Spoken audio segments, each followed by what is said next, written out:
안녕하십니까. 10월 24일 금요일 오늘의 신문 배창복입니다. 안녕하십니까. 이슬입니다. 오늘의 신문 주요 기사 전해드리겠습니다.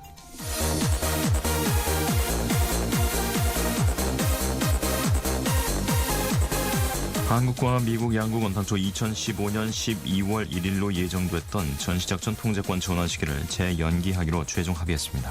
근로복지공단이 지난 8개월 동안 산재보험에 가입한 직장인 등의 개인 의료 정보를 압수수색 영장을 제시받지 않고 수사기관에 제공해온 것으로 드러났습니다. 세월호 참사 6개월여가 지났으나 아직까지 10명의 실종자를 찾지 못한 가운데 선체 인양 문제가 조심스럽게 거론되고 있습니다.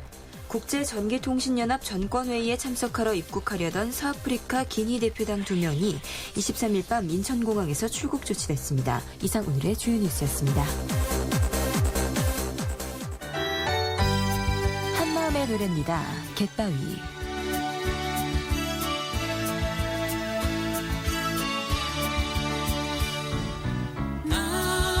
나는 갯바위 당신은 나를 사랑하는 파도 어느 고운 바람 불는 날 전쟁이 다가와 부드러운 손길로 나를 감싸고 향기로운 입술도 내게 주었지.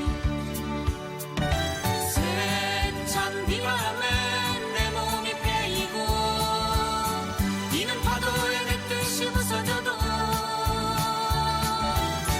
나의 생은 당신의 조각품인 것을 나는 당신으로 인해 아름다운 것을 나는 갯바위 당신은 나를 사랑하는 파도 우린 오늘도 마주보며 이렇게 서 있네.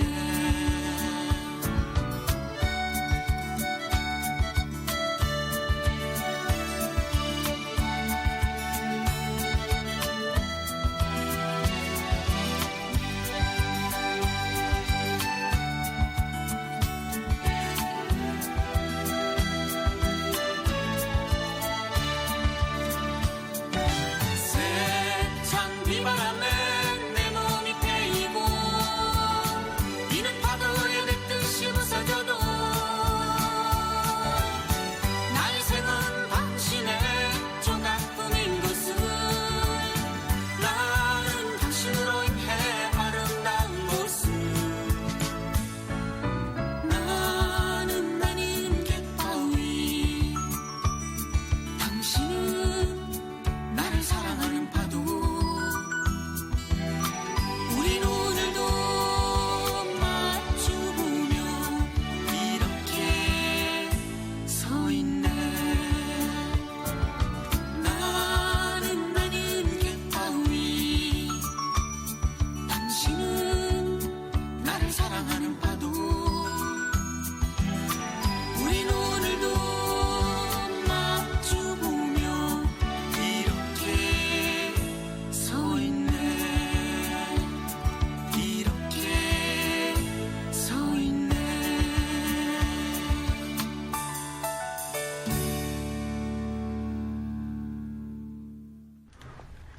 네, 오늘의 신문 주요 기사 자세히 전해드리겠습니다.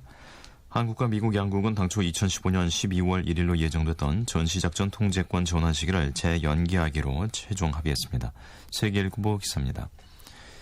양국은 향후 이루어질 전작권 전환 시기는 명시하지 않고 조건에 기초한 정작권 전환을 추진하기로 했다. 또한 전작권 전환이 이루어질 때까지 한미연합사령부를 용산기지에 잔류시키고 한국군의 대화력전 전력이 보강되는 2020년쯤까지 미 2사단 210 화력여단을 동두천 캠프 K시에 잔류시키기로 합의했다.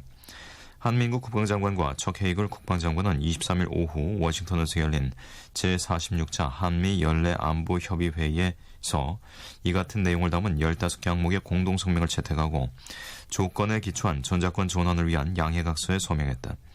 양측은 SCM 공동성명을 통해 양 장관은 대한민국과 동맹이 핵심 군사 능력을 구비하고 한반도 및 영내 안보 환경이 안정적인 전작권 전환에 부합할 때 전작권이 대한민국으로 전환되는 것을 보장한다고 확인했다면서 양국 국가 통수권자들은 SCM 건의를 기초로 전작권 전환의 적정한 시기를 결정할 것이라고 밝혔다. 양국은 전작권 전환 조건으로 안정적 전작권 전환에 부합하는 한반도와 영내 안보 환경, 전작권 전환 후 한미 연합 방위를 주도할 수 있는 한국군의 핵심 군사능력 구비, 국지 도발과 전면전 초기 단계에서 북한 핵미사일 위협에 대한 한국군의 필수 대응 능력 구비 등을 제시했다. 세계일보 기사였습니다. 근로복지공단이 지난 8개월 동안 산재보험에 가입한 직장인 등의 개인 의료 정보를 압수수색 영장을 제시받지 않고 수사기관에 제공해온 것으로 드러났습니다. 국민일보 기사입니다. 공단 측의 의료법 위반이란 지적이 국회와 법조계에서 쏟아지고 있다. 아울러 검찰과 경찰의 공권력 남용이라는 비난도 제기된다.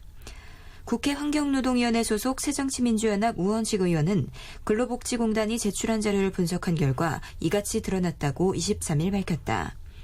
자료에 따르면 공단은 지난 2월부터 9월까지 검경에 137차례 개인정보를 넘겼으며 이 가운데는 의무기록부와 진료기록부, 진단서 등 민감한 의료정보도 19차례나 포함돼 있었다. 공단이 의료정보를 수사기관에 넘길 때 영장을 확인한 경우는 단 2차례에 불과했다. 나머지는 수사협조 의뢰 공문만 제시받은 채 제공한 것으로 나타났다. 범위를 2010년부터 올해까지로 넓히면 공단이 산재 관련 개인정보를 검경에 제공한 횟수는 1045차례에 달한다. 하지만 수사기관이 영장을 제시한 경우는 단 11차례였다. 의료법상 환자의 의료정보는 법원이 발부한 압수수색 영장 없이는 의료기관이 함부로 제3자에게 전달하거나 열람하게 할 수 없도록 돼 있다. 따라서 근로복지공단의 개인 의료기록 제공 관행은 의료법 위반에 해당하는 셈이다. 민주사회를 위한 변호사 모임 소속 정소홍 변호사는 의료법뿐 아니라 개인정보보호법, 보건의료기본법까지 위반했을 가능성이 매우 높다며 하지만 의료기관이 아니기 때문에 처벌이 힘들다는 법적 한계가 있다고 설명했다. 오 의원은 적법한 절차를 따르지 않고 일반 국민의 민감한 의료정보를 수사기관에 넘겨온 것은 결코 방치할 수 없는 심각한 문제라며 특별감사 실시를 요구할 것이라고 목소리를 높였다. 공단 측은 이미 발생한 정보 유출에 대해선 담당자 등에 대해 경고 조치를 취하고 관련 규정을 정비하기로 했다고 해명했다. 국민일보 기사였습니다. 세월호 참사 6개월여가 지났으나 아직까지 10명의 실종자를 찾지 못한 가운데 선체 인양 문제가 조심스럽게 거론되고 있습니다. 서울신문 기사입니다. 최근 새누리당 김진태 의원은 광주지검에 대한 국감에서 하루 수색 비용만 3억 5천만 원이 든다. 마지막 시체를 인양한 후 들어간 비용만도 300억 원을 넘어섰다며 수색 종료와 인양의 필요성을 제기했다. 시간이 지날수록 배가 바다 밑바닥 뻘층으로 가라앉고 있어 잠수 여건도 갈수록 악화되고 있다. 23일 잠수사들에 따르면 시간이 흐르면서 세월호 선실이 바다 밑바닥에 압착돼 잠수부들이 안전하게 드나들 수 있는 공간이 크게 줄었다. 이처럼 수색 여건과 기상 악화 등이 겹치면서 지난 7월 18일 3층 선체에서 조리사 이모 씨의 시체가 마지막으로 발견된 이후 97일째 추가 수습이 이루어지지 않고 있다. 다음 달부터는 수온마저 뚝 떨어져 잠수사들의 작업이 사실상 불가능할 것으로 예상된다. 5개월째 세월호 수색 작업에 참여하고 있는 백성기 88 추중환경 잠수 감독관은 무리한 잠수를 계속해 잠수사들의 잠수병 위험도 심각하고 선체 붕괴 위험성도 커 철수 시점을 고려하고 있다고 말했다. 차주홍 한국산업잠수기술인 협회장은 애초 배가 침몰할 때부터 수색과 인양이 동시에 이루어졌어야 하지만 정부가 유가족들의 반발을 우려해 제대로 판단을 내리지 못했다고 말했다. 차 협회장은 배가 점점 밑으로 가라앉고 날씨가 추워지면 잠수사들의 안전에도 문제가 발생할 수 있다며 실종자 가족들의 입장은 충분히 이해하지만 이제라도 인양을 서둘러야 한다고 말했다. 김정만 한국해양대학교 해사수송과학 학부장도 배 안에 실종자들이 남아있을 경우 시신 확인과 원인 규명 차원에서도 이제는 인양 문제가 거론돼야 한다고 말했다. 하지만 범정부 사고대책본부는 최근 일부 언론에 보도된 잠수사 철수 움직임과 관련 잠수사들의 철수 결정은 사실무근이라며 이날 오전 1시부터 2시 7분까지 오후 1시 20분 정조시간 등을 맞아 수색 작업을 펼쳤다고 밝혔다. 전남 진도 체육관에 남아있는 실종자 가족 김모 씨는 이곳에 있는 가족들은 잠수하들을 철수시키지 않는다는 정부의 방침을 그대로 믿고 있다며 수색을 하지 않을 것이라는 생각은 하지 않고 있다고 말했다. 한편 최근 한국갤럽이 세월호 침몰 6개월을 맞아 실시한 여론조사에서 국민 10명 중 8명이 이제는 선체를 인양해야 한다고 답변했다. 서울신문이었습니다. 국제전기통신연합 ITU 전권회의에 참석하려 입국하려던 사아프리카 기니 대표단 2명이 23일 밤 인천공항에서 출국 조치됐습니다. 중앙일보 기사입니다. 보건복지부 질병관리본부와 미래부는 이날 밤 긴급 브리핑을 열어 이 같은 사실을 공개했다. 기니 대표는 콘드 마린과 카마라 NFA 오우스메인이다. 이들은 기니를 출발, 두바이를 거쳐 아랍에미레이트 항공편으로 23일 오후 5시 17분 인천공항에 도착했다. 법무부 출입국은 도착 전에 이들이 입국한다는 사실을 인지해 인천공항 검역소에 알렸고 도착 직후 공항 진료소에 격리한 뒤 발열 체크 등의 진찰을 했다.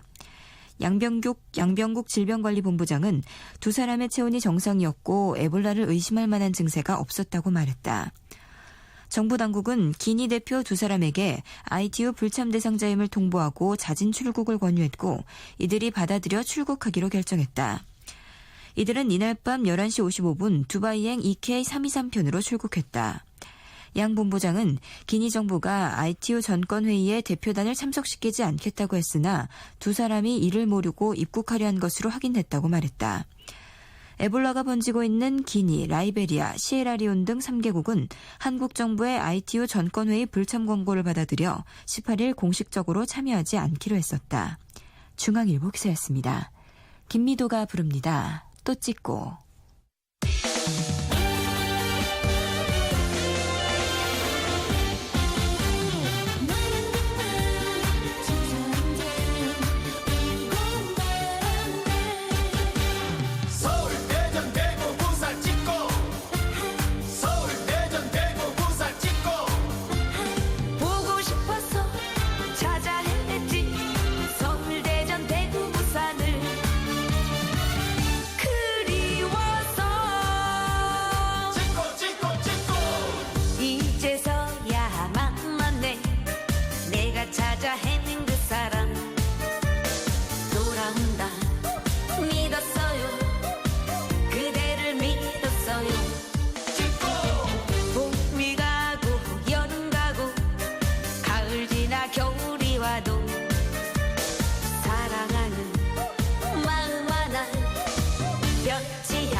다음은 정치명 기사입니다. 새누리당이 23일 공무원 연금 개혁을 둘러싼 청와대와의 갈등 전선을 서둘러 봉합했습니다. 경향신문 기사입니다.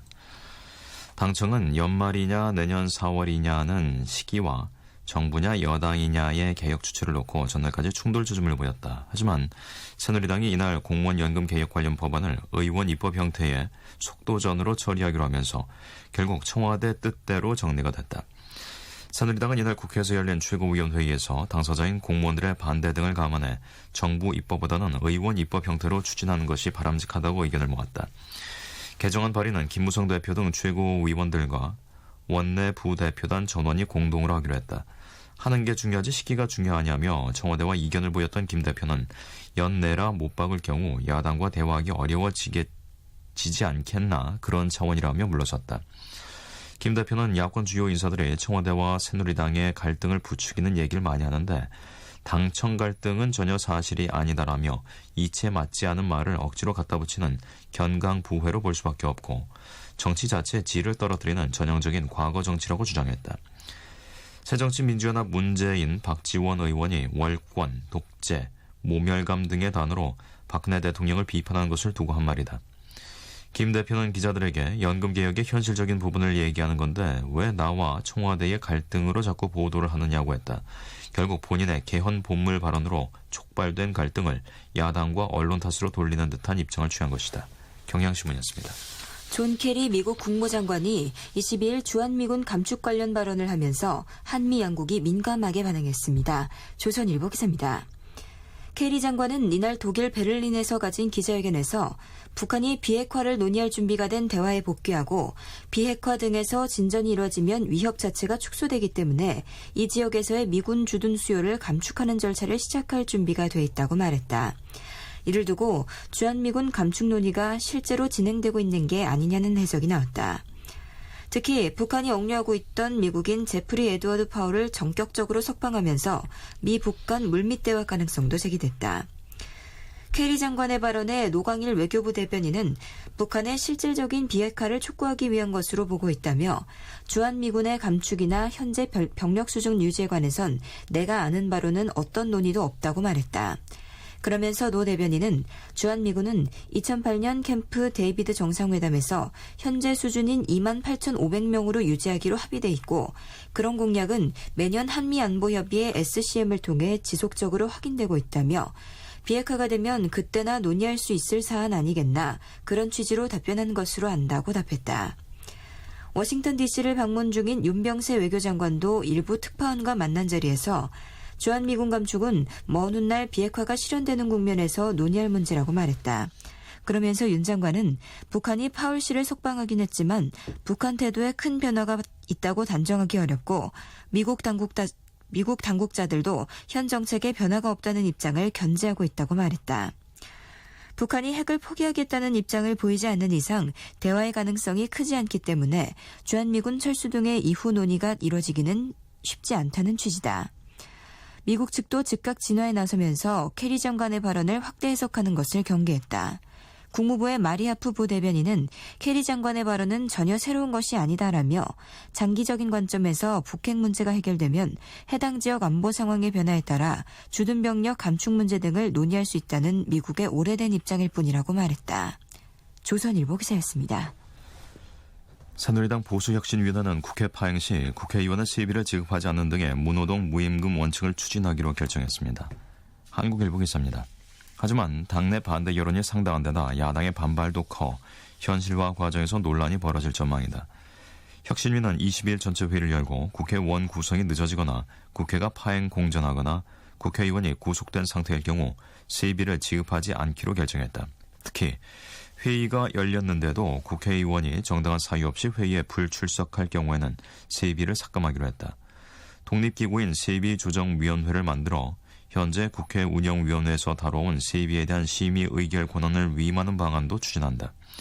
혁신위는 당 최고위원회의와 의원총회를 거쳐 당내 의견을 모은 뒤 여야 합의를 통해 이 같은 방안을 국회의원 수당 등에 관한 법률 개정을 통해 적용한다는 방침이다. 그러나 무노동 무임금 방침이 법 개정까지 이어질지는 미지수다.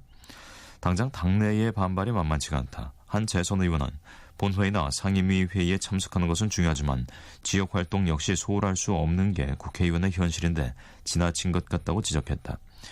혁신위 회의에서도 회의에 참석하는 것 외에도 공적인 업무가 많은데 지나치게 과도한 게 아니냐는 반발이 나왔다고 한 참석자가 전했다. 야당은 정치적 의도가 의심된다며 즉각 반발했다. 특히 국회가 파행되거나 공전할 때 세비를 지급하지 않는다는 방침에 대해서는 반대 목소리가 높다. 야권 관계자는 국회 파행의 원인 중 하나로 정부와 여당의 타협 노력 부족을 꼽을 수 있는데 국회 파행을 세비 지급 여부와 연관짓는 것은 무리라며 마치 야당을 향해 국회 파행 시 세비가 삭감될 수 있다고 경고하는 것 같아 불쾌하다고 말했다.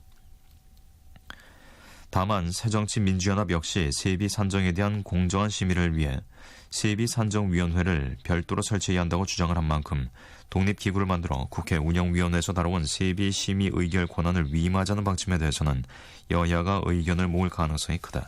한국일보 기사였습니다. 노래 듣겠습니다. 소명의 보디가드.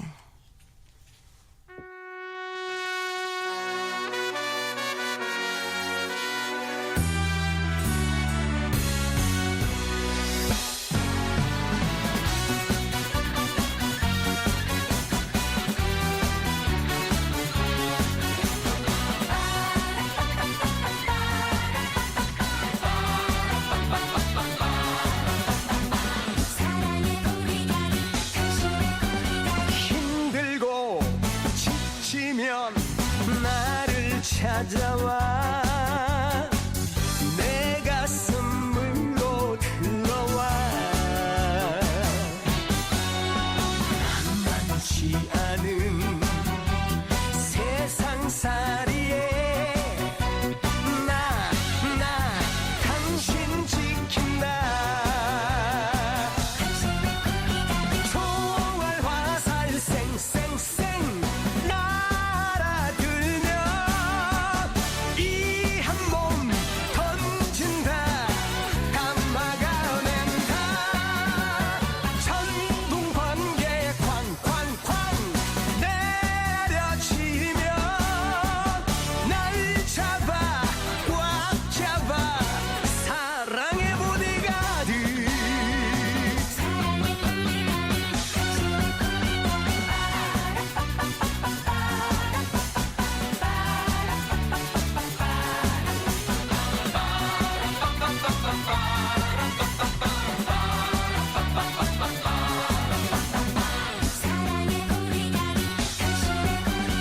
여기도 저기도 사랑은 있지 하지만 오직 당신뿐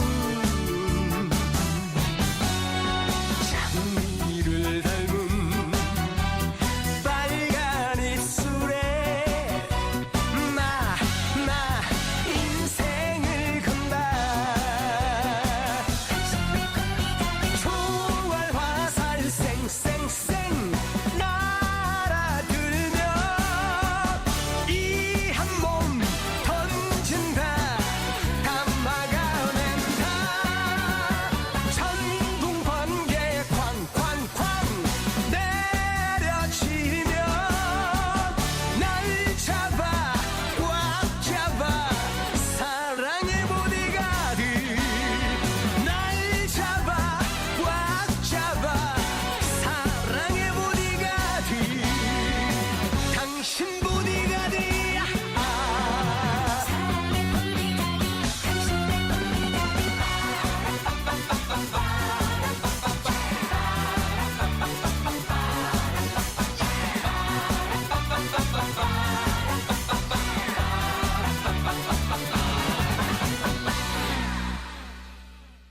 다음은 경제면 기사입니다. 정부가 논란거리로 떠올라 있는 6억 원 이상 9억 원 미만 부동산 매매, 3억 원 이상 6억 원 미만 전세에 대한 중개 수수료율을 기존의 절반 수준으로 낮추는 방안을 내놓았습니다. 한겨레 신문 기사입니다.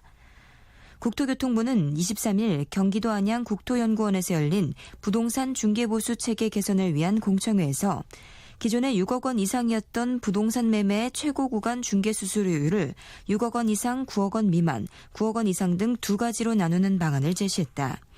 이에 따라 기존의 0.9% 이하에서 협의로 돼 있던 단일 수수료율도 각각 0.5% 이하, 0.9% 이하로 나누는 방안이 제시됐다. 또 기존의 3억 원 이상이었던 부동산 임대차 최고 금액 구간을 3억 원 이상 6억 원 미만, 6억 원 이상 등 둘로 나누고 중개 수수료율도 기존의 0.8% 이하에서 협의를 각각 0.4% 이하, 0.8% 이하에서 협의 등 두 가지로 나눴다.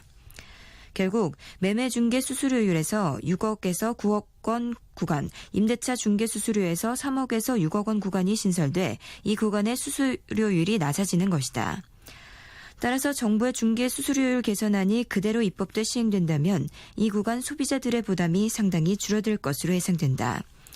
2012년 한국소비자원의 조사 결과를 보면 수도권에서 6억 원이 넘는 주택을 매매하면서 협의를 통해 0.5% 이하의 중개 수수료를 낸 사람은 49.1%, 3억 원이 넘는 전 월세 계약을 하면서 중개 수수료율은 0.4% 이하로 부담한 사람은 38.9%였다.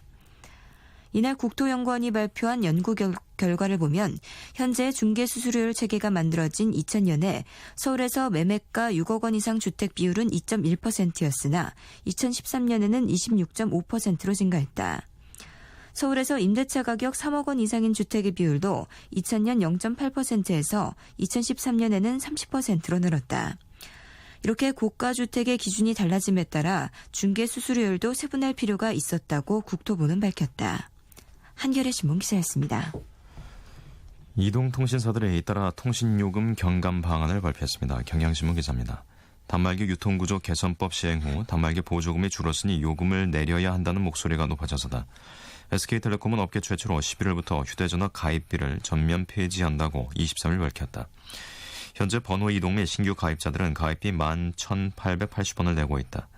SK텔레콤은 이로 인해 연간 920억 원 통신비 절감 효과가 나타날 것으로 보고 있다. SK텔레콤은 최신 단말기에 지급하는 보조금도 이날 올렸다. 월 10만 원 요금제 기준 갤럭시 노트4 보조금은 22만 원으로 올라 기존보다 10만 9천 원 높아졌다.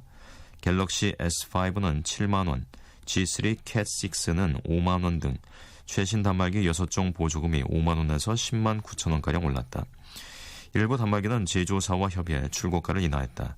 갤럭시 S4는 5만 5천 원이 내린 64만 4,600원으로 G3 비트는 7만 400원이 내린 42만 9천 원으로 각각 낮췄다. SK텔레콤 전용 모델인 G3A는 5만 5천 원 떨어진 64만 9천 원으로 조정했다. 가입자가 6개월간 요금제를 유지하면 약정 기간 중 계약을 파기해도 위약금을 부과하지 않는 프리미엄 패스 서비스도 선보였다. LG U+는 단말기 선 보상 프로그램인 오클럽 서비스를 선보였다. 단말기를 살 때 해당 단말기의 2년 뒤 중고값을 미리 산정해 구매 시 중고 가격만큼 할인해준다. 2년 뒤 단말기를 반납하는 게 조건이다. 특히 다음 달 출시되는 애플 최신 스마트폰 아이폰 6를 역대 최저가인 70만 원대에 판매할 계획이다.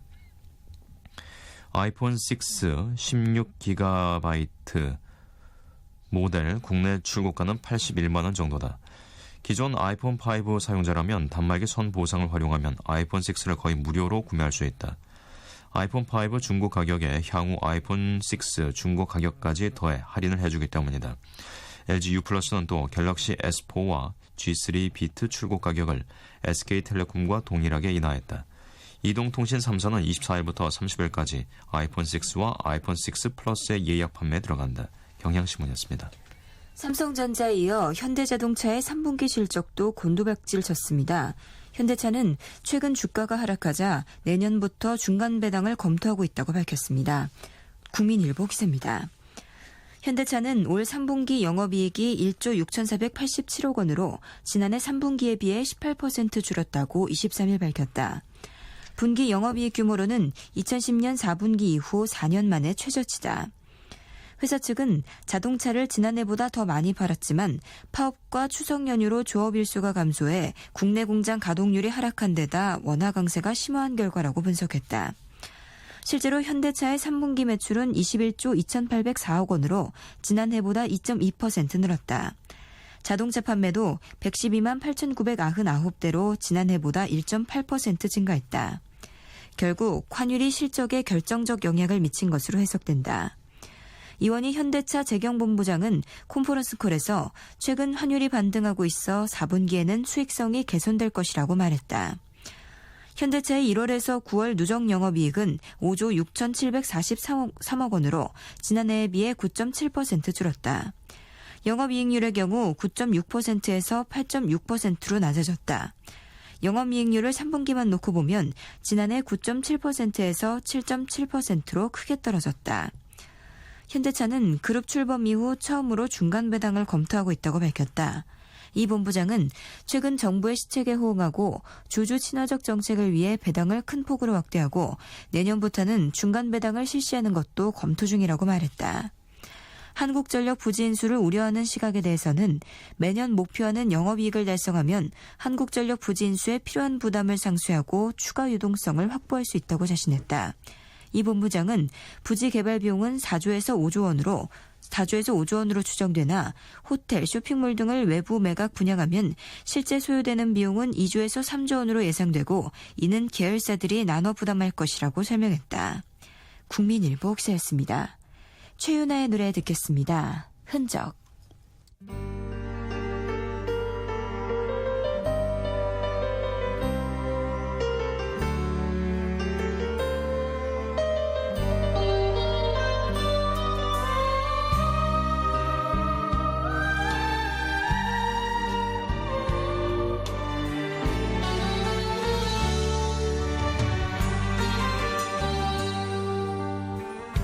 이제는 가도 되는 건가요? 어두워진 거리로 오늘만은 왠지 당신 앞에서 울고 싶지 않아요. 어차피 내가 만든 과거 속에서 살아가야 하지만 절반의 책임마저 당신은 모르겠지요. 지나간 나를 추억이라며 당신이 미소 지을 때 기억해요. 슬픈 여자 마음에 상처뿐인 흔적을.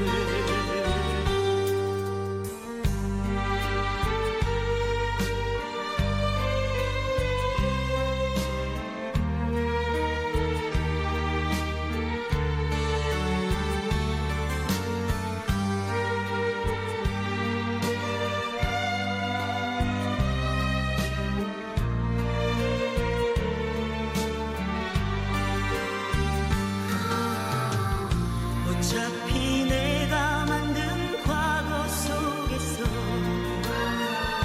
살아가야 하지만 절반의 책임마저 당신은 모르겠지요. 지나간 나를 추억이라며 당신이 미소 지을 때 기억해요. 슬픈 여자 마음에 상처뿐인 흔적을. 기억해요. 슬픈 여자 마음에 상처뿐인 흔적을.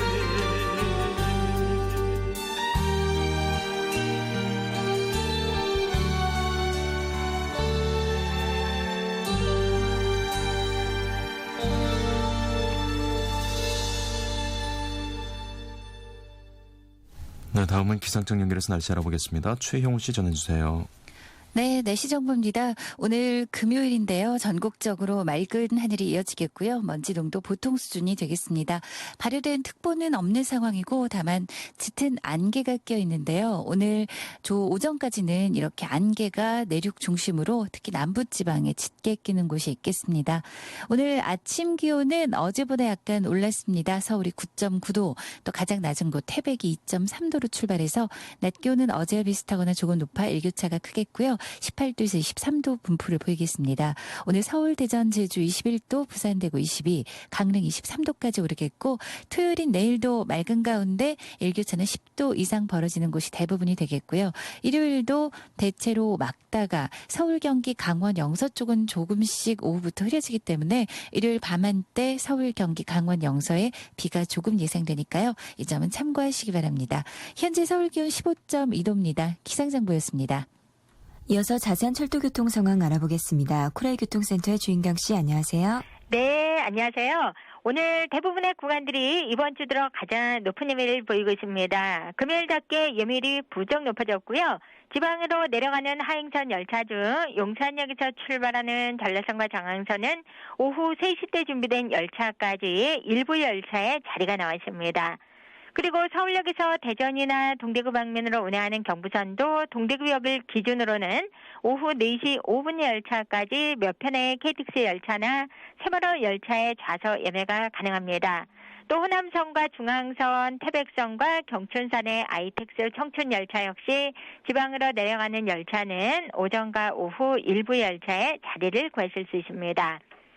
오늘 준비된 상행선 열차도 모든 구간들이 예밀이 높습니다. 이 시간 현재 경춘선의 아이텍스 청춘 열차는 1시 30분 이전이나 밤 9시 10분 이후에 출발하는 열차의 좌석 예매가 가능하고요.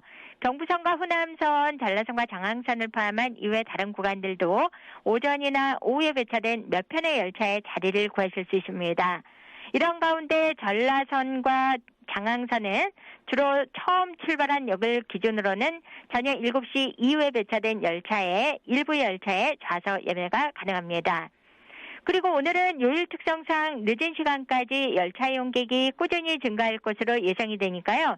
이후 열차 이용객 있으신 분들은 미리 좌석을 확보하시는 게 좋겠습니다.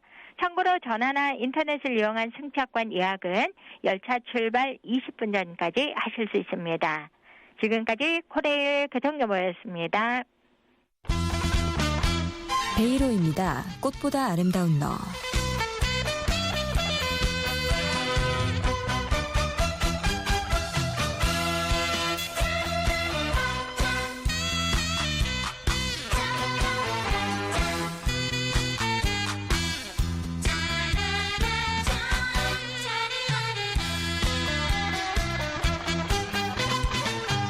꽃보다 아름다운 너, 내 맘에 쏙 드는 너, 오빠라고 불러주던 너를 애니라 부르고 싶어.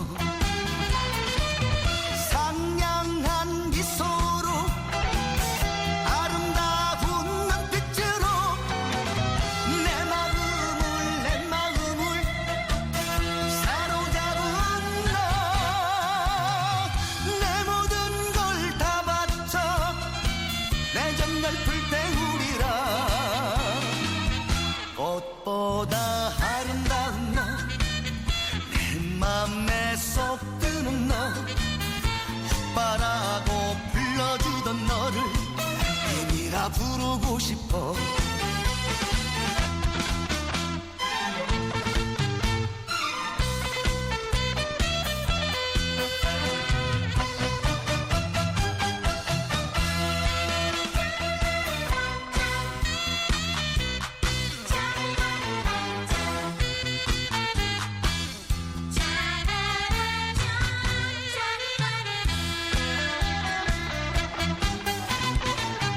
꽃보다 아름다운 너, 내 맘에 쏙 드는 너, 오빠라고 불러주던 너를 애니라 부르고 싶어.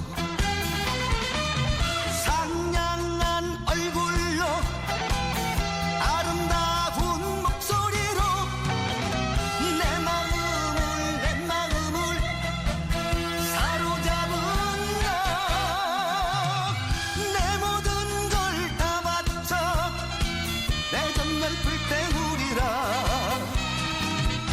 꽃보다 아름다운 너, 내 맘에 쏙 드는 너, 오빠라고 불러주던 너를 님이라 부르고 싶어.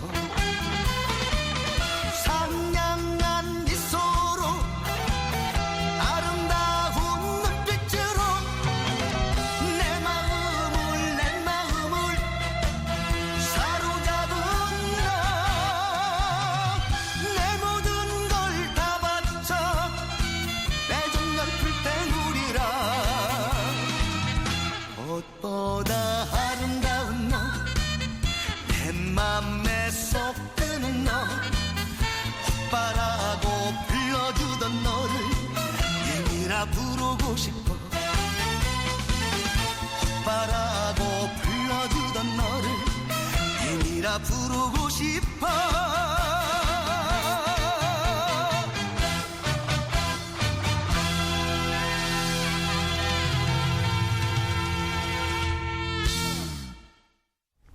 네, 다음은 사회명기사입니다. 국내 굴지의 건설사들이 4대강 살리기와 호남 고속철 사업에 이어서 이번에는 2조 원 규모의 가스관 공사에서도 불법 담합을 했다가 적발돼 임직원 50명이 무더기로 입건됐습니다. 국민일보 기사입니다. 대규모 국가 건설공사가 잇따라 비리로 얼룩진 터라 강한 처벌이 필요하다는 지적이 나오고 있다. 서울지방경찰청 경제범죄수사대는 한국가스공사가 발주한 가스관 공사 입찰에서 서로 짜고 입찰 가격을 정하거나 들러리 업체를 내세워 공정 경쟁을 방해한 혐의로 SK건설 김모 영업상무와 두산중공업 이모 영업상무를 구속했다고 23일 밝혔다. 대림산업과 GS, 한화, 대우건설, 삼성물산 등 유명 건설업체 임직원 48명도 불구속 입건됐다.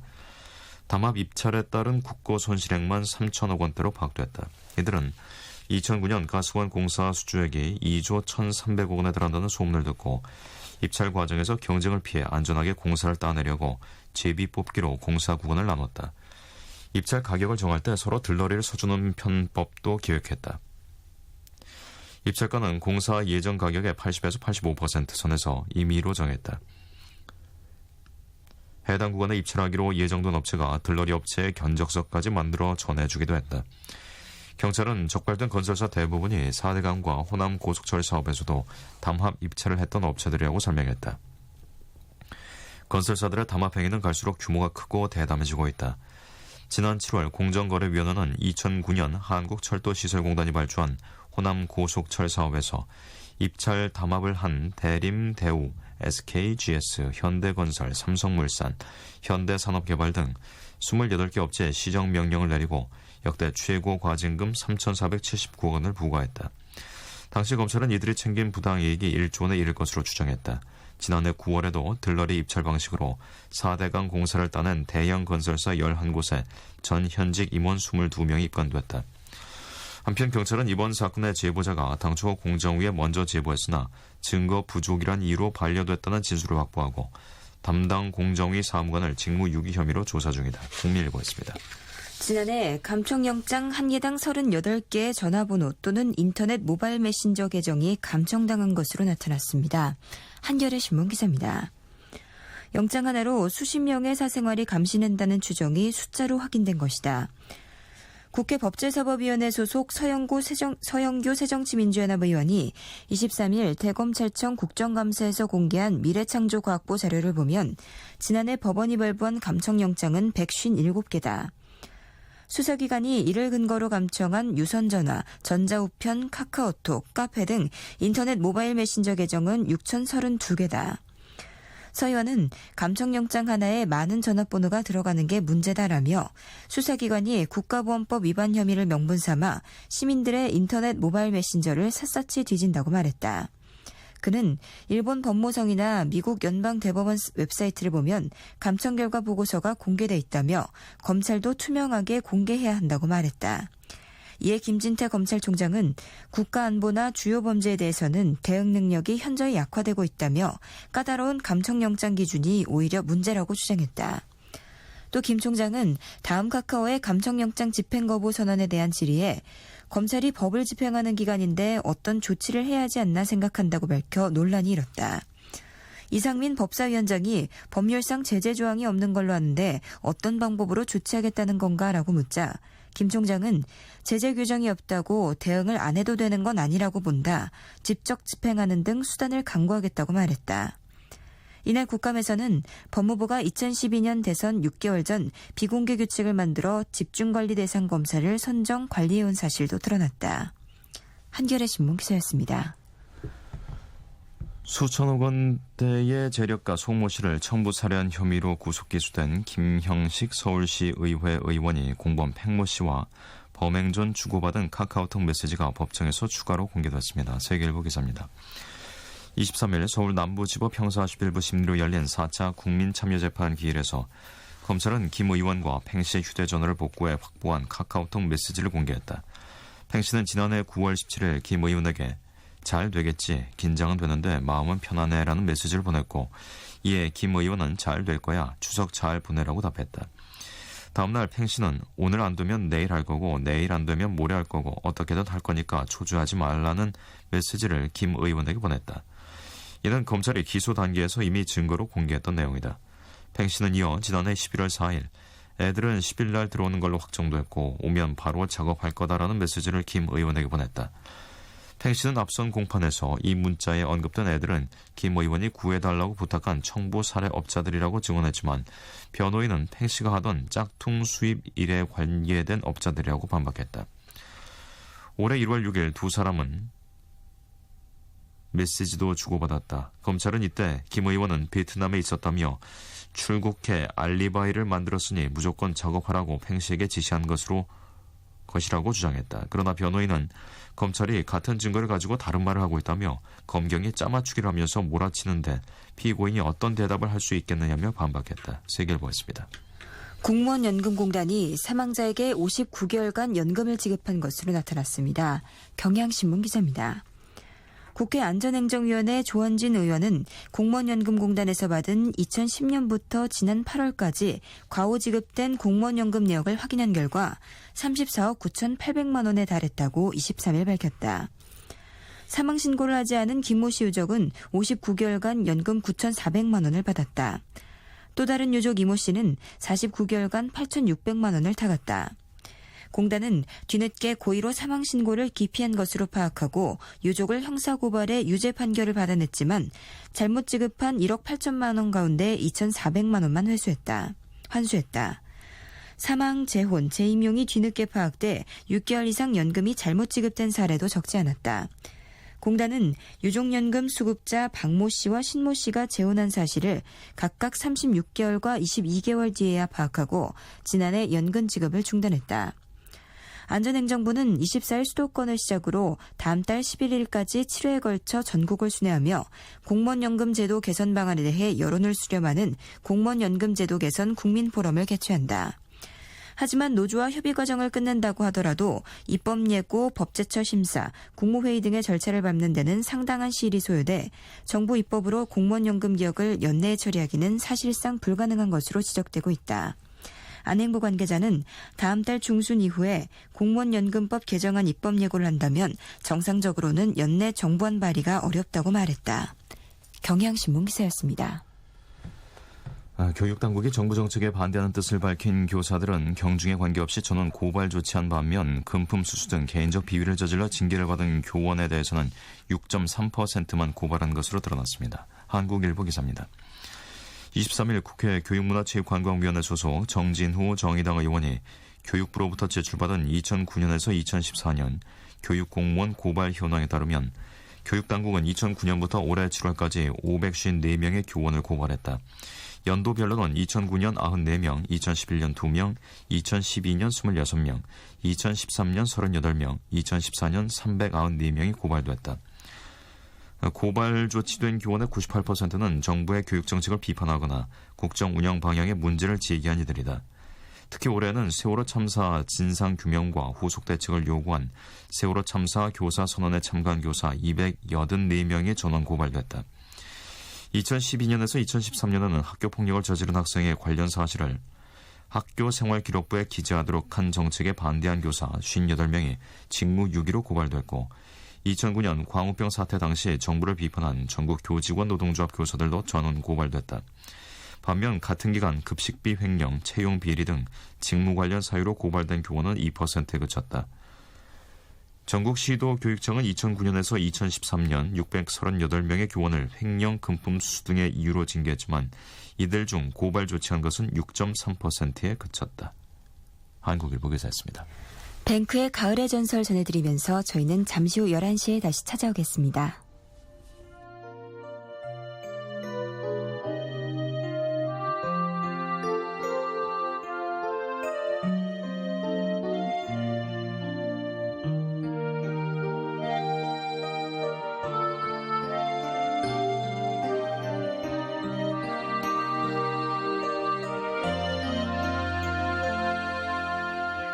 가을은 또다시 찾아와 너 다시 생각나게 해 그렇게 보고 싶던 너를 잊은 줄 알았었는데 함께 걷던 이 거리 새처럼 날던 낙엽의 향기 나도 모르게 그 기억 속으로 혼자 걷고 있어 한 번은 꼭 한 번은 다시 돌아온다는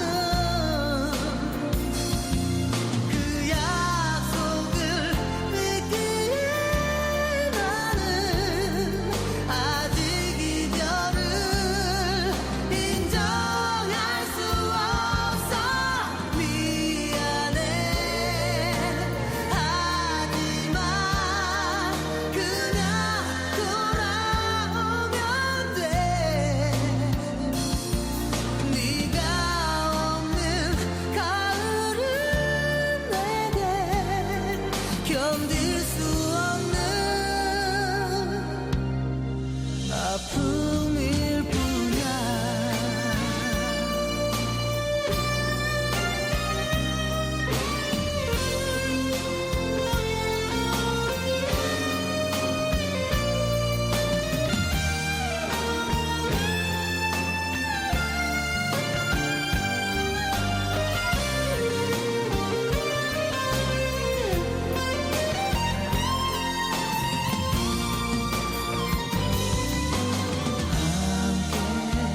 걷던 이 거리 새처럼 날던 낙엽의 향기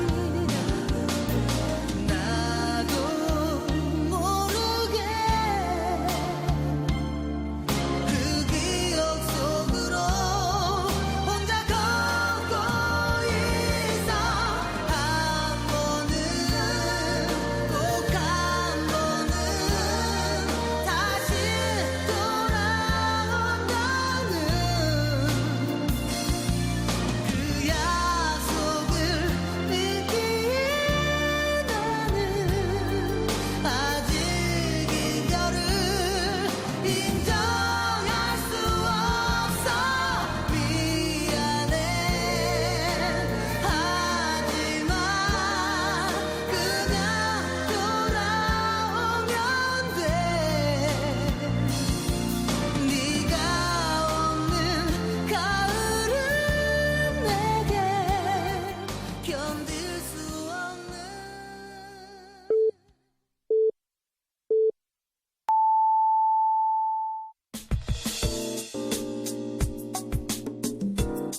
Yeah 행복한 방송 외로워 말아요 사랑해요 늘 곁에 있을게요 Yeah 사랑의 소리 KBS 사랑의 소리 방송 언제나 여기에 KBS 제3라디오 오늘의 신문 함께하고 계십니다. 국제면 기사 전해드리겠습니다. 캐나다의 심장부가 이슬람 극단주의에 물든 외로운 늑대, 즉 자생적 테러리스트의 공격을 받았습니다. 세계일보 기사입니다. 캐나다는 그동안 미국이 주도한 이슬람 순위파 무장 세력 이슬람 국가 IS 격퇴 전쟁에 적극 참여한 터라 IS의 보복이 시작된 것 아니냐는 우려가 커지고 있다. 캐나다 내셔널 포스트 등에 따르면 22일 오타와의 국립전쟁기념관과 의회 의사당에 총격을 가한 인물은 캐나다 퀘벡 출신의 마이클 제하프 비보다. 그는 3년 전 이슬람교로 개종을 했으며 캐나다 정부가 감시 중인 고위험 여행객으로 분류돼 당국의 여권이 압수된 상태다. 제하프 비보는 이날 오전 무장한 채 국립전쟁기념관과 의회 의사당을 공격했다. 이 과정에서 전쟁기념탑을 지키던 왕립 기마 경찰대원 네이선 시릴로가 사망하고 3명이 다쳤다. 제하프 비보는 의회 경위 케빈 비커스의 총을 맞고 현장에서 숨졌다. 스티븐 하퍼 캐나다 총리는 이날 오후 TV 연설을 통해 오늘 캐나다도 테러리스트의 공격에 자유롭지 않음을 알게 됐다며 그러나 우리는 결코 위협에 굴복하지 않을 것이라고 강조했다. 세계일보였습니다. 중국 시진핑 지도부가 중국 공산당 제18기 중앙위원회 제4차 전체회의를 마친 뒤 23일 법치 강화를 선언했습니다. 국민일보 기사입니다. 하지만 저우융캉 전 정치국 상무위원에 대한 언급이 빠지면서 그 배경에 관심이 모아지고 있다. 관영 신화통신은 4중전의 결과물인 의법치국 전면 추징 등 중대한 문제에 관한 중국 공산당 중앙회 결정의 요약 내용을 웨이보를 통해 발표했다. 발표에 따르면 당 지도부는 의법치국의 전면 추진을 정책 목표로 확정하고 헌법을 핵심으로 한 중국 특색의 사회주의 법률 체계를 개선하고 헌법 이행을 강화하겠다고 선언했다. 이번 발표에는 법치 사업을 위한 실무팀을 구성하고 의법치국을 전면적으로 추진하는 데 있어서 당의 지도를 강화하고 개선한다는 내용이 포함됐다. 이를 위해 미국식 순회법정 제도 도입과 행정구역을 뛰어넘는 법원과 검찰 제도 시행, 공익소송제 도입 등을 추진키로 했다. 공산당 지도부는 지난해 말 열린 중국 공산당 제18기 중앙위원회 제3차 전체회의에서 인권사법 보장, 법권위 유지 보호, 행정제도 개혁 심화, 독립적이고 공정한 재판권과 검찰권 확보 등을 사법개혁 윤곽으로 제시한 바 있다. 이와 함께 엄중한 기율 위반 행위를 저지른 장재민 전 국유자산감독관리위원회 주임, 리둥성 전 공안부 부부장 등 중앙위원 2명과 리춘청 전 스촨성 부서기, 양진상 왕융춘 전 중국석유 부총경리, 왕칭량 전 광저우시 당서기 등 모두 6명의 당적을 박탈했다고 밝혔다. 저우융캉에 대한 원급은 없었지만 이번 당적이 박탈된 인사들은 거의 모두 저우융캉의 측근들이다. 당 안팎에서는 4중전회를 앞두고 저우융캉이 최소 당적 박탈 처분이 내려질 것으로 예상됐다. 하지만 이번에 빠지면서 별도의 형식을 통해 발표될 것이라는 관측이 나오고 있다. 신화통신은 중앙기율검사위원회 4차 전체회의가 25일 열린다고 예고한 바 있다.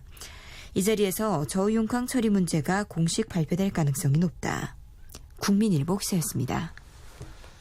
일본을 거의 괴멸 상태로 몰아넣을 수 있는 거대 분화가 향후 100년 안에 발생할 확률이 1%에 이른다는 일본 연구진의 연구 결과가 발표됐습니다. 경향신문 기사입니다. 이는 거대 화산 폭발이 먼 미래의 어느 시점에 발생할 수 있는 것이 아니라 현 시대에 언제라도 발생할 수 있는 현실적인 위험일 수 있다는 것을 의미한다. 일본 고베대 다스미 요시유키 교수 연구팀은 거대한 칼데라를 만들어내는 분화가 향후 100년 사이에 일본 열도에서 일어날 확률이 약 1%에 이른다는 연구 결과를 22일 발표했다고 23일 도쿄신문이 보도했다. 이 연구팀은 일본의 지하 암석 성질과 과거의 분화 시기 등을 바탕으로 거대 칼데라 분화가 일본에서 일어날 확률을 추산하는 연구를 진행해왔다. 거대 칼데라 분화는 화산재 등 분출물의 양이 도쿄돔의 8,000배에 해당하는 100억 세제곱미터에 이르는 분화를 의미한다. 분화 후 직경 2km 이상의 거대한 칼데라가 형성되는 것이 특징이다. 이는 최근 56명이 숨지고 7명이 실종되는 등 많은 인명피해를 낸 온타케산 분화의 10만 배에 이르는 규모다. 이와 관련 산케이신문은 과거 12만 년 동안 일본에서는 이런 거대 분화가 규슈의 아소 등에서 모두 13차례 발생했다고 보도했다. 산케이는 최악의 경우 현재의 일본 인구에 필적하는 약 1억 2천만 명이 사망할 수도 있다는 계산이 이번 연구에서 나왔다고 전했다. 다스미 교수 연구팀은 2만 8천 년 전 규슈 남부에서 발생한 아이라 칼데라 분화의 사례를 바탕으로 거대 칼데라 분화의 피해를 산출한 연구 결과를 내놓았다. 연구 결과에 따르면 규슈에서 이런 규모의 분화가 다시 발생할 경우 섬 전체가 2시간 안에 화쇄류로 뒤덮이게 되며 이로 인해 700만 명이 숨지는 것으로 나타났다. 다스미 교수는 100년 안에 1% 발생할 수 있다는 수치는 결코 낮은 것이 아니다라며 언제 발생해도 이상하지 않을 수준이기 때문에 각오가 필요하다고 도쿄신문에 말했다. 연구팀은 지하 마그마의 움직임을 파악하는 관측 방법의 개발과 인재 육성 등 장기적인 대처가 필요하다고 주문했다. 경향신문이었습니다. 독일 막스 플랑크 진화인류학 연구소 스판테 파보 박사 연구팀이 4만 5천 년 전 인류 화석에서 게놈을 완전히 복원한 뒤 그 결과를 네이처지에 공개했습니다. 현생 인류 호모사피엔스에 대한 가장 오래된 자료라 관련 연구에 많은 자극을 줄 것으로 보입니다. 서울신문 기사입니다. 22일 뉴욕타임스에 따르면 파보 박사 연구팀이 오스트 이심이라 불리는 남자의 화석을 입수한 것은 2012년이다. 맘모스의 어금니 같은 것을 찾던 러시아 탐험대는 2008년 시베리아 서부 이르티슈강 부근 오스트 이심의 진흙 더미에서 우연히 발견한 뼈를 러시아 과학 아카데미에 전달했다. 현생 인류의 것이라 판단한 아카데미는 더 정확한 연대 측정을 위해 영국 옥스퍼드대에 넘겼는데 여기서 4만 5천 년 전 현생 인류 남자의 대퇴골이란 결론이 나왔다. 초기 인류 발상지로 꼽히는 아프리카와 근동 지역 이외에서 발견된 가장 오래된 현생 인류의 뼈였던 것이다.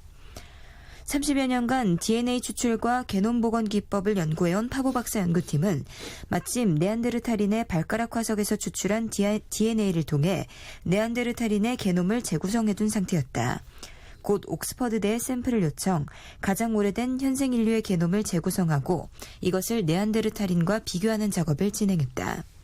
이 작업을 통해 6만 년 전 현생 인류의 아프리카 엑소더스 이후 유럽인과 아시아인의 분기가 이때만 해도 아직 일어나지 않았으며 네안데르탈인과 호모사피엔스의 이종교배가 있었던 기간 추정치가 3만 7천에서 8만 6천 년 전에서 5만에서 6만 년 전으로 크게 좁혀졌고 현생 인류의 아프리카 엑소더스는 6만 년 이후가 틀림없다는 결론에 도달했다. 크리스토퍼 스트링거 영국 자연박물관 고생물학자는 뉴욕타임스에 아프리카 엑소더스를 10만 년 전 등으로 늘려잡는 경우도 있는데 이번 연구 결과는 이에 대한 완전한 반대 증거라면서 6만 년 전보다 더 빨리 아프리카를 탈출한 호모사피엔스가 있었다면 무슨 이유인지 모르겠으나 그냥 다 죽어버린 것 같다고 말했다. 서울신문 기사였습니다. 도현아의 노래입니다. 호전몽.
주네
네, 다음은 사설입니다. 불가피한 전작권 연기, 강군 개혁은 계속돼야 하라는 제목의 중앙일보 사설입니다. 미군의 전시작전 통제권 한국군 전원이 다시 연기됐다. 한미 국방장관은 23일 워싱턴에서 한반도 안보 환경, 한국군 능력 등을 고려해 전작권을 전환하기로 하는 양해각서에 서명했다. 당초 전환 시점은 2012년 4월에서 한 차례 늦춰진 2015년 말이었다. 양국은 이번에 시점을 못 박지 않고 조건에 기초해 전작권을 전환하기로 했다. 이 양국이 합의한 조건은 크게 두 가지다. 하나는 한미연합 방위를 주도할 수 있는 한국군의 핵심 군사 능력 확보다. 다른 하나는 북한의 국지 도발과 한반도 전면전 초기 단계에서의 북한 핵미사일 위협에 대한 한국군 대응 능력 구비다.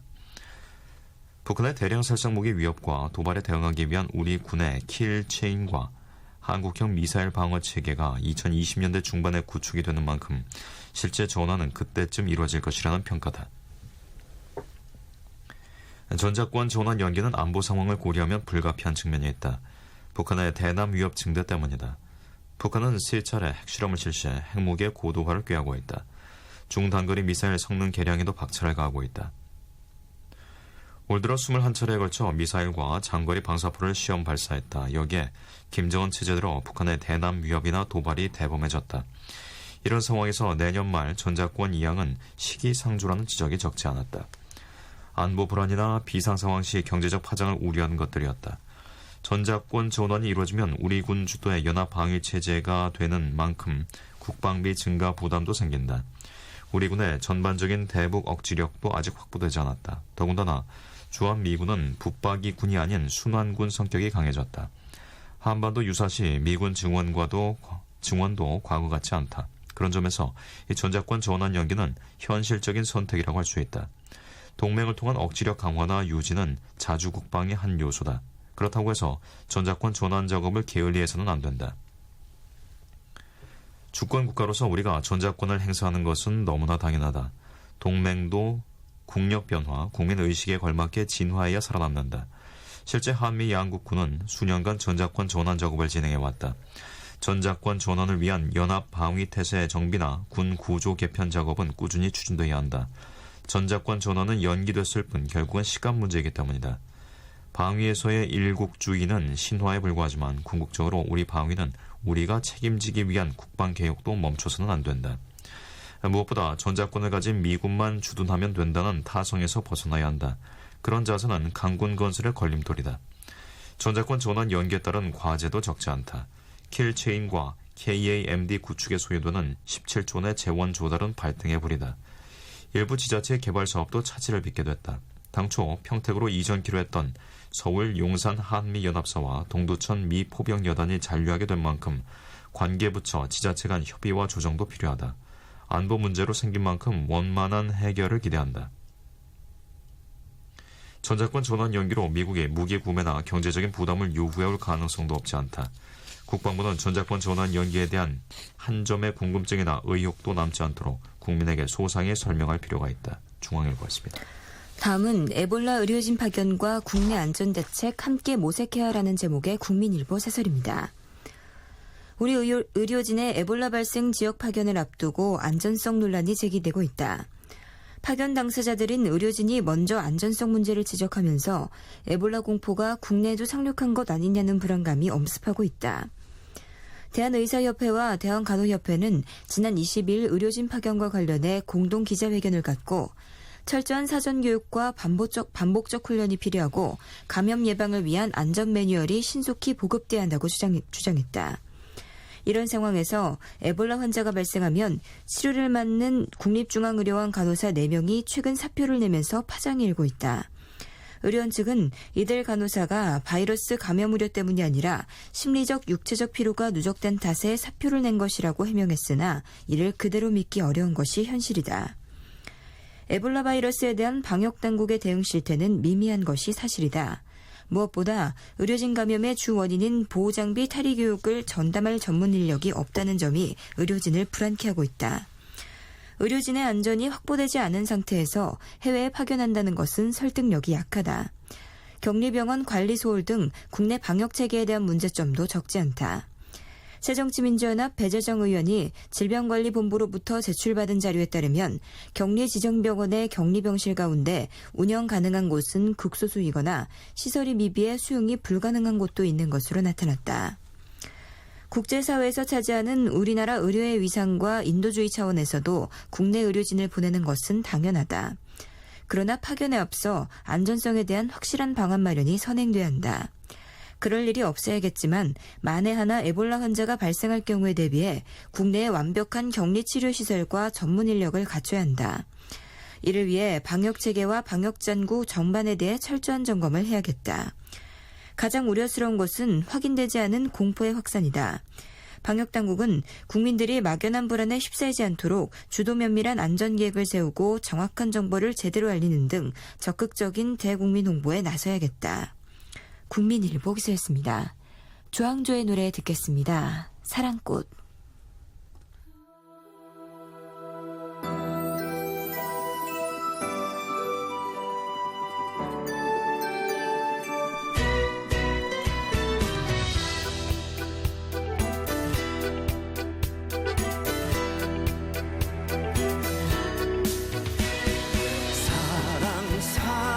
사랑꽃 하나 가슴에 피었다. 나이가 아닌 나의 마음이 청춘이랍니다. 지나간 세월을 붙잡고 잘했네 잘못했네 하면 뭐하나. 지나간 사랑을 붙잡고 따진들 뭐하나. 가슴이 춤추는 지금이 나에겐 사랑하는 이유인데 나이를 묻고 명함을 묻고 그럼 늘 무엇을 하나. 사랑꽃 하나 가슴에 피었다. 사랑꽃 하나 나에게 피었다. 나이가 아닌 나의 마음이 청춘이랍니다.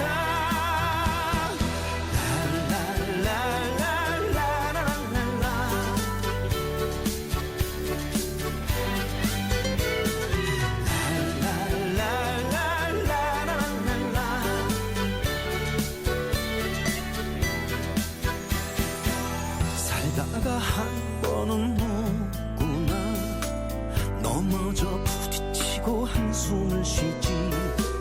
내일이 없는 것 같아도 아침은 또 온다.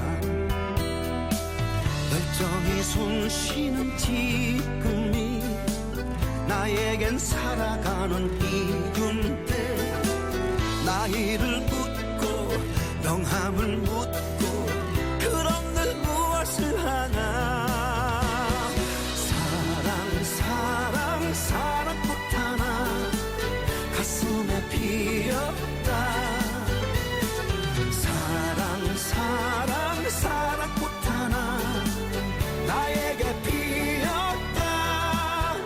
나이가 아닌 나의 마음이 청춘이랍니다. 나이약한 나의 마음이 사랑이랍니다.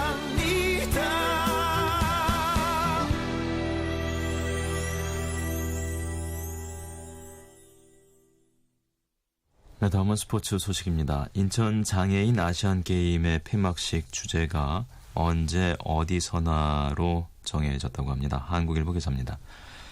한국이 목표로 했던 종합 2위 달성을 확정했다. 한국은 인천 장애인 아시안게임 닷새째인 23일 금메달 67개, 은메달 54개, 동메달 72개로 중국에 이은 2위를 고수했다. 중국은 금메달 157개, 은메달 93개, 동메달 44개로 압도적인 1위를 질주했다. 일본은 금메달 37개, 은메달 44개, 동메달 55개로 3위를 지켰지만 이란의 턱 및 추격에 쫓겼다. 대회 마지막 날인 24일 걸린 금메달이 30개가 되지 않으므로 한국은 2위 자리에서 느긋하게 일본과 이란의 3위 경쟁을 지켜볼 수 있게 됐다. 폐회식은 한국의 전통과 현대가 어우러진 잔치다. 박할린 총감독은 이날 아시아드 주경기장에서 기자회견을 열고 폐회식 구성과 콘셉트에 대해 설명했다. 폐회식의 주제는 언제 어디서나다. 박 감독은 불가능이 언제 어디서 나타나든 맞설 수 있다는 의미와 언제 어디서나 인천을 잊지 말아달라는 의미를 담았다며 잔치를 벌여서 여러분들 잘 놀다 가시라. 다음에 언제 어디서든 만나 같이 놀자는 취지라고 말했다. 한편 배드민턴이 한국의 금메달 레이스에 힘을 보탰다. 최정만은 이날 인천 계양체육관에서 열린 배드민턴 남자 단식 WH1 결승전에서 2, 3수업을 세트스코어 2대1로 꺾고 정상에 올랐다. 남자 단식 WH2 결승에서도 한국 선수들끼리 맞붙어 김정준이 김경훈을 세트스코어 2대1로 따돌렸다. 여자 단식 WH1의 2의 2선에는 웨트 위탄 암누이를 세트스코어 2대0으로 완파하고 금메달을 목에 걸었다. 핸드사이클 여자 개인 H3의 48.6km 개인도로 결선에서는 이도연이 2관왕에 올랐다. 이도연은 송도 사이클 도로 코스에서 열린 결선에서 1시간 24분 16초 만에 달려 금메달을 목에 걸었다. 19세이던 1991년 추락사고로 하반신이 마비된 이도연은 전날 여자 개인 16km H1의 5 도로 독주에서 우승을 차지했다. 한국일보 기사였습니다. 홍성만 선수가 값진 동메달을 아버지의 영전에 바쳤습니다. 한겨레 신문 기사입니다.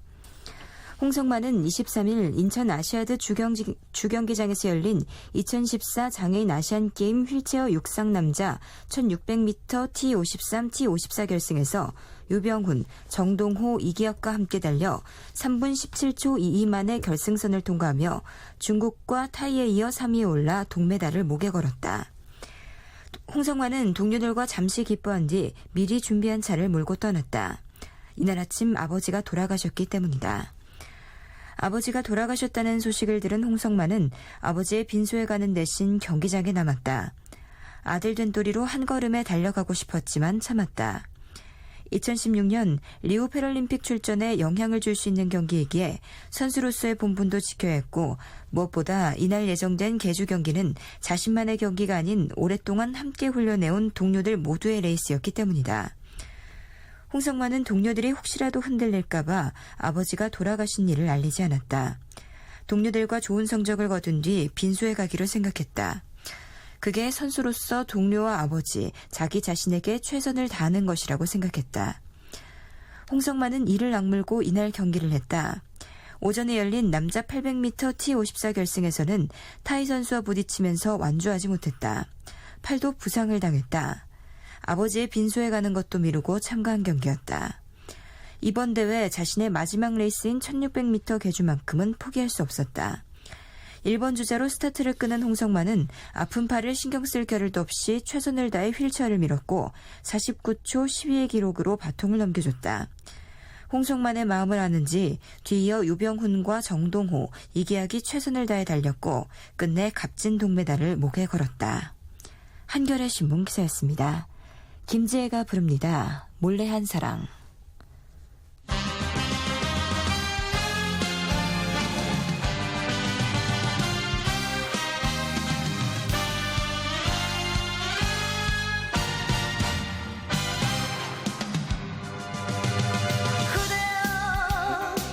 이렇게 바람이 서글피 부는 날에는 그대여 이렇게 무화과는 익어가는 날에도 너랑 나랑 둘이서 무화과 그늘에 숨어 앉아 지난 날을 생각하며 이야기하고 싶구나.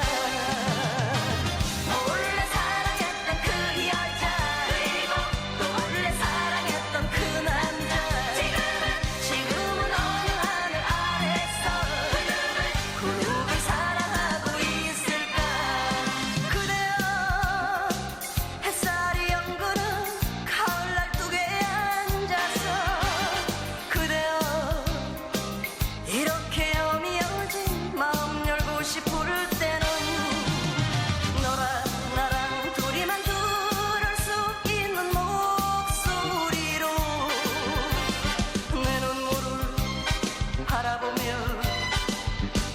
이야기하고 싶구나. 몰래 사랑했던 그 여자, 그리고 또 몰래 사랑했던 그 남자. 지금은 어느 하늘 아래서 그 누굴 사랑하고 있을까.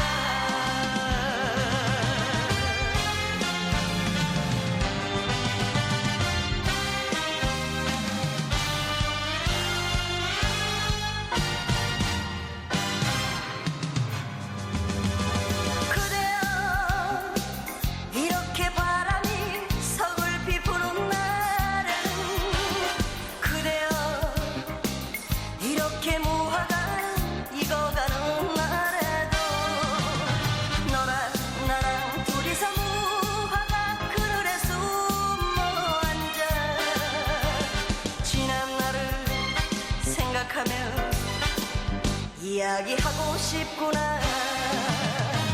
몰래 사랑했던 그 여자, 그리고 또 몰래 사랑했던 그 남자.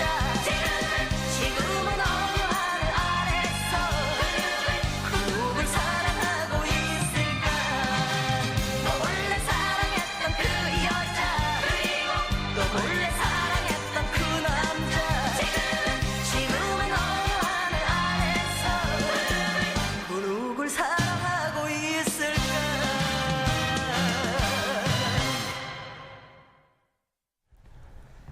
네, 다음 소식입니다. 보수단체의 대북전단 살포가 민민 갈등 양상으로 번지고 있습니다. 한국일보 기사입니다. 보수단체가 25일 전단 살포를 강행키로 한 데 대해서 지역 주민과 진보단체가 저지에 나서기로 해 물리적인 충돌도 우려된다. 경기 파주 임진각 상인회 등 파주 지역 주민과 시민단체, 시민사회단체 20여 명은 23일 파주시청에서 기자회견을 열고 대북전단 살포 단체에 대한 강력한 지지를 정부에 촉구했다. 주민공동대책위 일부는 48시간 농성에 들어갔다.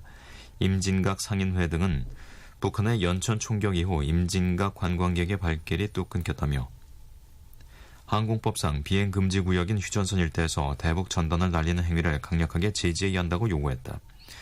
이들은 앞으로 대북전단 살포 단체를 고소 고발하는 등 법적 대응에 나선다는 방침이다. 앞서 파주 시민모임 회원 100여 명과 통일촌 주민 등도 25일 임진각과 통일동산 주차장 등지에서 대북전단 살포 중단 및 한반도 평화기원 집회를 열기로 하고 경찰에 4건의 집회 신고를 했다. 보수 탈북자 단체가 이날 대북전단 살포를 강행하려는 데 대한 맞불 성격이다. 대북전단 보내기 국민연합 등 50여 명은 25일 오후 1시 임진각 망배단에서 대북전단 4만 장에서 5만 장을 대형 풍선에 매달아 북한으로 띄워 보내겠다고 예고한 상태다. 이처럼 대북전단 살포를 두고 지역 주민과 보수단체 간 충돌이 우려되지만 경찰은 아직 마땅한 대응책을 마련하지 못한 상태다. 경찰은 항공법에 의한 사전 제재는 불가능한 것으로 보고 위험 발생 방지 차원의 대응을 검토하고 있다. 파주 경찰서 관계자는 경찰청 차원의 지침이 마련되진 않았다며 다만 행사 당일 안전 문제가 발생하면 적절히 대응할 것이라고 말했다. 한국일보 기사였습니다. 거의 원형을 유지한 5세기 후반 백제 금동신발 한 쌍이 전남 나주시 보감리 고분군과 인접한 정촌고분에서 발견됐습니다. 서울신문 기사입니다. 문화재청 국립나주문화재연구소는 지난해부터 삼국시대 보감리 일대 마한 세력의 세력 동향을 파악하기 위해 정촌고분 일대에서 발굴 조사를 벌여 이 같은 결과를 얻었다고 23일 밝혔다. 조사 결과 정촌고분은 마한시대 수장층의 돌박 무덤이며 출토 유물들은 백제는 물론 신라, 가야와의 교류 흔적을 보여주는 것으로 확인됐다. 한성백제 시기의 것으로 추정되는 금동신발은 길이 32cm, 높이 9cm, 너비 9.5cm로 발등 부분에는 용 모양의 장식이 있다. 또 발목 부분에는 금동판으로 된 덮개가 달렸다. 바닥에는 연꽃과 도깨비 분양을 투조와 성각으로 꾸며 화려하게 장식한 것으로 드러났다. 문화재 전문가들은 유물이 백제의 지방지배와 관련된 하사품일 가능성이 크다고 분석했다. 이상준 국립나주문화재연구소장은 그간 무령왕릉을 비롯해 고창 봉덕리, 공주 수촌리, 고흥 안동 고분 등지에서 백제 금동 신발이 발견됐으나 부분적으로 훼손되거나 일부 장식이 손상된 채 수습됐다면서 이번에 발굴된 금동 신발은 장식까지 완벽한 상태라고 말했다. 연구소 측은 금동 신발은 백제와 관련이 깊은 유물로 백제가 영산강 유역에 대한 직접적인 영향력을 행사한 시점과 토착 세력과의 관계 등 당시의 정치 상황을 고스란히 반영한다고 밝혔다. 서울신문 기사였습니다. 성낙인 서울대 총장이 늦어도 2017학년도부터 수시 모집 우선 선발 전형을 폐지할 것이라고 23일 밝혔습니다. 세계일보 기사입니다. 성 총장은 이날 국회에서 열린 국공립대 국정감사에서 우선 선발 제도로 특목고나 자유형 사립고 학생들이 많이 들어와 본래 취지가 퇴색했다며 한국대학교육협의회의 승인을 받으면 2016학년도, 그렇지 않으면 2017학년도부터 무조건 폐지하겠다고 말했다. 2016학년도는 현재 고교 2학년, 2017학년도는 고교 1학년이 입시를 치르는 시기다. 우선 선발 제도는 수시 모집 일반 전형 1단계 합격자 중 학업 능력, 학업부의 활동, 봉사성, 리더십 등 개인적인 특성을 평가해 우선 성적을 거둔 학생을 2단계 면접, 구술고사 없이 바로 합격시키는 제도다. 그러나 올해 이 제도로 들어온 신입생 102명 중 91명이 특목고 자사고 출신이어서 이들을 선점하기 위한 전형으로 편법 운영되는 것 아니냐는 비판을 받아왔다. 성 총장은 또 2014학년도 대학 수학능력시험 3개 질의 출제 오류로 불이익을 당한 학생이 있다면 기회를 주겠다는 뜻을 밝혔다. 세계일보 기사였습니다. 대법원의 단기 법조 경력자 대상 법관 중간 임용심사를 통과해 사실상 최종 면접만 남겨두고 있는 지원자 중 76%가 로클럭 출신인 것으로 23일 확인됐습니다. 중앙일보 기사입니다. 이는 로클럭 1기가 지원 자격을 갖추자마자 대거 신임법관으로 임명하는 셈이어서 논란이 예상된다. 대법원은 2012년부터 변호사 시험에 합격한 로스쿨 졸업자들 가운데 로클럭을 뽑아 2년간 법원 재판부에서 근무하도록 하고 있다. 법조계에 따르면 법조 경력 3, 4년차 법조인을 대상으로 한 법관 임용 절차가 진행 중이다. 서류 필기 전형에 합격한 뒤 중간 임용 심사를 통과한 지원자 46명 중 35명이 로클럭 출신이다. 로클럭 경력이 없는 로스쿨 출신은 6명이고 사법연수원 출신은 5명에 그쳤다. 중간 임용심사 합격자는 구술평가와 인성검사 등을 거쳐 최종 면접을 보게 된다. 김한규 서울변호사회 부회장은 대법원이 변호사를 대거 임명하겠다고 공언한 법조 일원화 첫 해이기 때문에 중간 임용심사 합격자들은 대부분 신임법관으로 뽑힌다고 보면 된다고 말했다. 한 변호사는 법원이 경험이 풍부한 재야 법조인을 판사로 임용하자는 취지의 법조 일원화를 명분으로 내세워 뒤로는 제 식구 감싸기를 하는 것 같다고 말했다. 앞서 법원은 서울, 대전, 대구, 부산, 광주고법에 올해 신규 위촉된 국선전담 변호사 62명 중 26명이 로클럭 출신이란 점 때문에 제 식구 감싸기 비판을 받았다. 대법원 측은 인사 관련 사항은 확인해주기 어렵다고 말했다. 중앙일보 기사였습니다. 토이의 뜨거운 안녕 전해드리면서 10월 24일 오늘의 신문 여기서 마치겠습니다. 지금까지 진행해 배창보, 이슬이었습니다. 안녕히 계십시오.